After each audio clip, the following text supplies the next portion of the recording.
Game preview, Texans and the Jaguars, Sunday at noon. Mark Vandermeer and John Harris. Let's go, Johnny.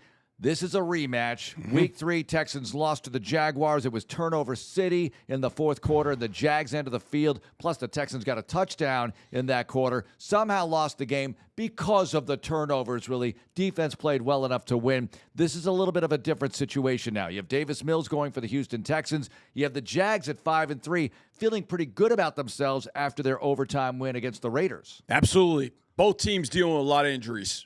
That's one thing that we know in the NFL. Once you get to Week 10 in particular, you can be as healthy as you want up until Week 10. I mean, the Texans were as healthy as they could possibly be. Now you're going into this game potentially without the right side of your line, your starting quarterback, your starting kicker, and maybe others that you're going to be without in this game. Jaguars, same thing. Their receiver core is decimated. That's why they went out and traded for Jacoby Myers. They're missing Travis Hunter. Defensively, they're banged up. Eric Murray, former Texan, who had kind of solidified that secondary, he's going to be out. So you've got opportunities on both sides to kind of take advantage of, all right, the Texans' right side of the offensive line. Oh, the Jaguars' secondary. Which team can take advantage of the issue, so to speak, the injury issue, the best will walk out of there with a win. All right, 3 things to look out for. Josh Hines-Allen. 3 names, 3 things. He's the first thing, really. Got to keep him off Davis Mills. And Ariante Ursary had him last time. Hines-Allen got some things done, knocked the ball on that final pick that CJ threw, intended for Kirk. Well, you have to have the clean pocket long enough for Davis Mills. The Jags aren't very good at sacking the quarterback, last in the league, so very bad, as a matter of fact, collectively. But Hines-Allen is a thorn or a dagger in the side. And he has been ever since he got to Jacksonville. I mean, he just, even if Laramie Tunsil was at left tackle, or he's going on the other side against Titus, or he's going against other tackles, he's just always been a thorn in the side. He's so – I stood next to him on the field one time when he came up. There was a play, ended up on our sideline. I just remember kind of gawking at him like, dang, he's long, but he's strong, and he's explosive off the ball. He doesn't just roll off and let his power do it for him. He's powerful and fast, and that is really what created problems, especially on that last play, because it looked like Ariante had him. It looked like he was away from CJ, that CJ could step up and hit Christian in the end zone, and Josh Hines-Allen just reached out with his long left arm, was able to get the ball, and that was the ultimate play in that game. And so keeping him just away from the pocket is going to take a couple of people. Now, who all do you devote to it? Ariante has improved since that Jacksonville game. Let's be honest. Yeah. He has improved, but you still need the insurance of, hey, we're going to let Woody go over here. Now, here's the issue. Because of that, and because of the injuries, you may not have Titus at right tackle. So do you have to go over and help Blake if Blake is going up against Trayvon Walker? Right. And does Josh Hines-Allen then move over there to go against Blake? Then do you help on that side? So there's a lot of decisions the Texans have to make, but the biggest one they have to make sure is that 41, Josh Hines-Allen, doesn't wreck the game. Okay, another thing to watch out for, Travis Etienne. This is a top 10 runner in this league, very physical, having a good season. I think he's much more of a concern for this defense than Trevor Lawrence himself. Am I right? Yes.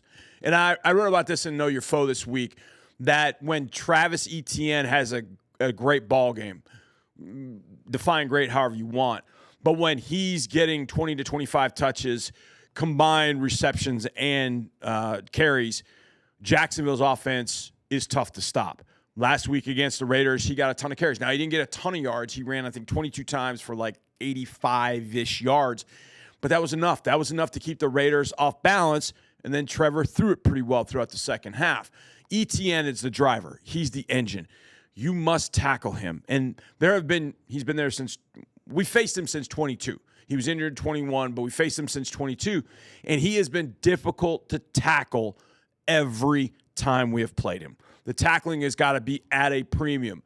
And when you get banged up and guys aren't as fast to the ball as maybe they were in week 1 or week 2, now you need more guys there. because he's going to pinball maybe off the first 2, 3, 4, 5, 6 guy in. They've got to finish the tackles and make sure that a 3-yard run doesn't turn into a 9-yard run, that an 8-yard run doesn't turn into a 28-yard run, because that's what he can do to you. Trevor Lawrence, unimpressive numbers. Quarterback rating below 80. 6 picks, 9 touchdowns. Completion percentage below 60. I mean, this is not what they envisioned in year 5, yet here they are at 5-3. I'll give you another thing to watch out for. Cam Little, because he kicked a 68-yarder last week, and it's bombs away with the Jags in the field goal department. He kicked a 70-yarder in the preseason. Now, he hasn't always been the most consistent, but the opposing field goal kickers tend to miss against the Texans. But when they get to the 50, they're going to go for it if they have that opportunity. Late in the game, they're down 3 or they're within that. They can do it with Cam Little from the 50, because that's a 68-yarder right there. We play on turf and we play inside. Yep. He doesn't have to deal with the weather, the elements, but one thing he has to deal with, and this fascinates me. DeMeco. He has to deal with DeMeco Autry. Why the Raiders did not have Max Crosby on the field as a field goal blocker on the 68-yard field goal is beyond me.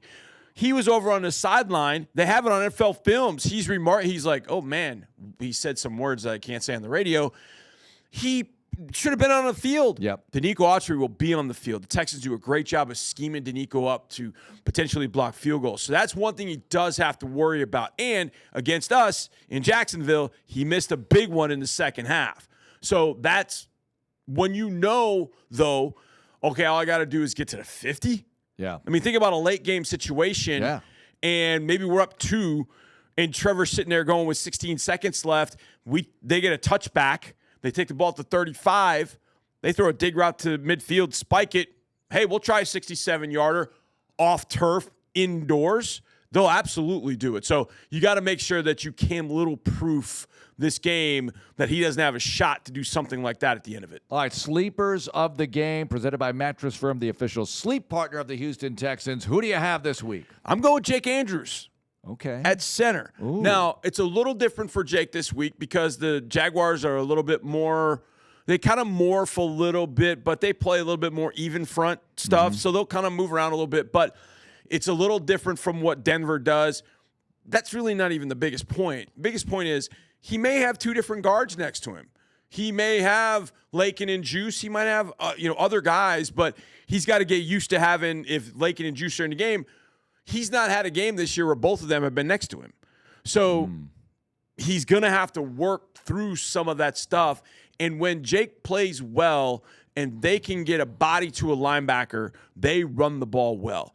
And the Texans must absolutely write it in stone, 1,000%. The Texans must get a body on Ventrell Miller, Devin Lloyd, or Foye Oluokun.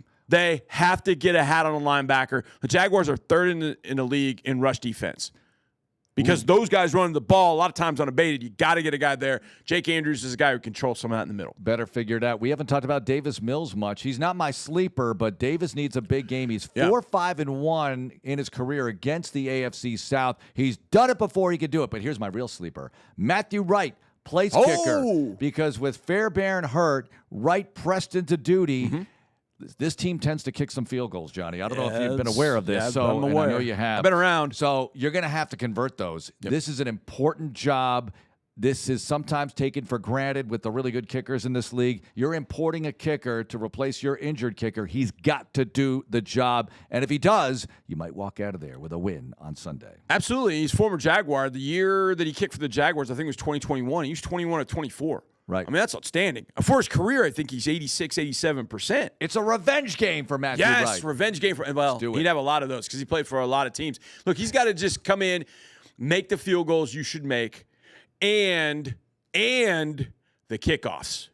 Oh, yeah. Can't make a mistake in the kickoffs, giving them a touchback at the 35 or kicking one out of bounds, trying to be too cute, and you give it to them at the 40. Yep. You've got to just be solid. Just let him return the ball. Kick it inside the 10 and take your shot with the coverage let your guys cover. Yep, let them do their job. And that's it. Texans, Jags, Sunday at noon. Go Texans.